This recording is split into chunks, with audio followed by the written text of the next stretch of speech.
সুভাষিস, একটা বিষয় যে ভারতকে বাগে আনতে না পেরে একদিকে শুল্ক বৃদ্ধি, হুঁশিয়ারি এগুলো তো লেগেই ছিল, তবে ভারতকে বাগে আনতে না পেরেই কি ডোনাল্ড ট্রাম্পের ইউটার্ন বলা যায়, মানে চটজলদি ইউটার্ন?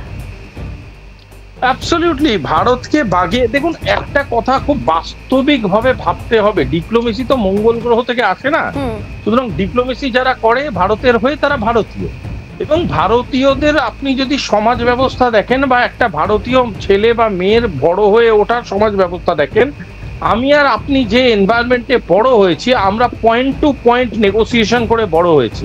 আমরা জলের লাইনে নেগোসিয়েট করি কার বালতিটা আগে থাকবে, আমরা জামা কাপড় কিনতে গিয়ে নেগোসিয়েট করি 1000 টাকার জিনিসটা আমরা 100 টাকায় কি করে কেনা যাবে, আমরা এমনকি স্কুলে গিয়ে স্কুলের ফিসটা নেগোসিয়েট করি যে যদি মাস্টারমশাই 2-3টে চ্যাপ্টার কম পড়ায় তাহলে কি মাইনেটা কমবে।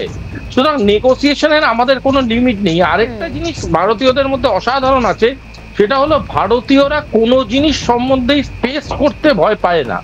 কারণ আমরা ওয়ার্সটা দেখে এসেছি, আমরা শাসন দেখেছি, শাসন ব্যবস্থার যে নেগেটিভ সাইড গুলো আছে সেটা দেখেছি, অপশাসন দেখেছি, আমরা ভয় পাই না কোনো জিনিস, আমরা ফেস করি।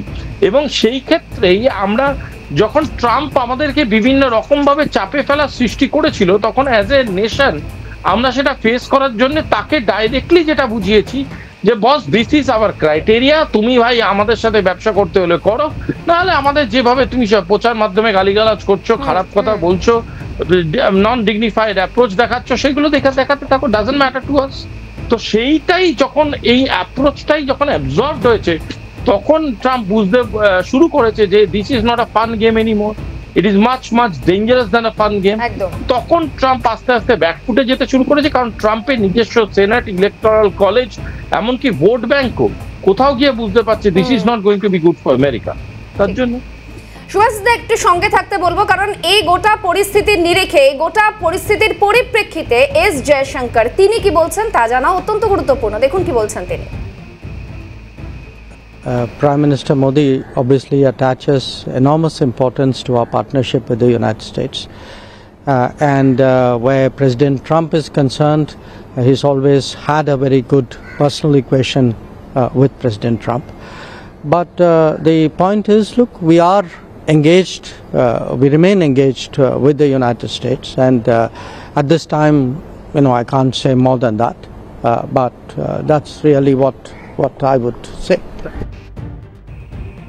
আমি এখান থেকে সরাসরি সুভাষিস তার কাছে আলোচনায় যাব। সুভাষিস দা, ট্রাম্পের ইউটার্ন তো বটেই, এবং তার মন্তব্যের পরিপ্রেক্ষিতে তাকে বন্ধু বলে ইতিবাচক আখ্যা দিয়েছেন ভারতের প্রধানমন্ত্রী নরেন্দ্র মোদীও। তাহলে কি কোথাও গিয়ে আমেরিকা ভারতের বরফ গলা ফের শুরু হলো? বরফ গলা এই কনসেপ্টে ভেবো না ব্যাপারটাকে। আমার সাজেশনটা হলো এইভাবে ভাবো যে ইন্ডিয়া কতটা স্টেবল রইলো, আর আমেরিকার নিজের যে স্টেবিলিটিটা আছে সেটা অনেকটা ওই মানে এরকম উপর নিচে গ্রাফের মতো হতে থাকছে। তার কারণটা হচ্ছে stability in diplomacy is a very important factor. সেটা এই কারণে যে ভারত তো কখনো বলেনি America is a dead economy, Bharat কখনো বলেনি যে Trump is not a matured politician, Bharat তো কখনো এমন কোনো কথা বলেনি যেই কথাটা ডেরোগেটিভ বা কোনোভাবে খারাপ শুনতে লাগে। সুতরাং ভারতের দিক থেকে ভীষণভাবে stabilised in terms of diplomacy.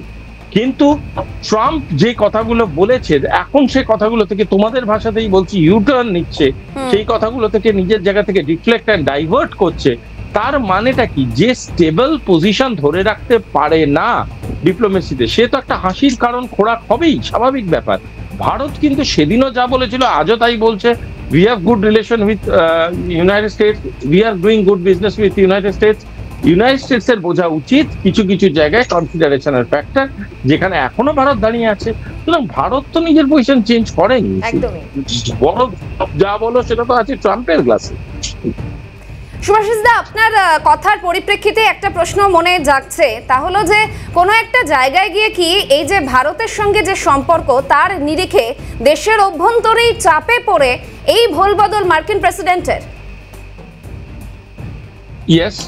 Yes, একটা কারণটা বুঝতে হবে, সেটা হলো আমেরিকার যেভাবে কূটনীতি বলো বা রাজনৈতিক পরিমণ্ডলটা সাজানো রয়েছে, সেখানে প্রতিটা স্টেটের একটা করে রিপ্রেজেন্টেটিভ থাকে। এবং সেই রিপ্রেজেন্টেটিভরা হচ্ছে অধিকাংশ ক্ষেত্রেই ভীষণ ভোকাল। এরম নয় যে তারা মেনে নেবে সবকিছু বা এই ধরনের ভাবনা চিন্তার কোনো কারণ নেই। সুতরাং এই যে প্রেসিডেন্সিয়াল ক্যান্ডিডেটটি হয়, এই প্রেসিডেন্সিয়াল ক্যান্ডিডেটের কিন্তু অনেক ধরনের ভয় তাদের মনে থাকে। একটা হচ্ছে লিগ্যাল ভয়, একটা হচ্ছে ইমপিচমেন্টের ভয়, এবং শুধু তাই নয়, এমন অনেক রকমের ভয় থাকে যেখানে আমেরিকান কনস্টিটিউশনকে তাদের সেনেট ইটসেলফ তাদের প্রেসিডেন্টের এগেনস্টে ইউজ করতে পারে এবং নো কনফিডেন্স চালনা করতে পারে। সুতরাং এই ধরনের পরিপ্রেক্ষিতে এই যে যারা পারিপার্শ্বিক লোকজন আছে তারা এবং তাদের যে বক্তব্যটা, সেটা যথেষ্ট গুরুত্ব দিয়ে শোনা এবং সেটাকে নিয়ে পর্যালোচনা করা, সেটা কিন্তু মানে এক রকমের মানে খুব important necessity for this people.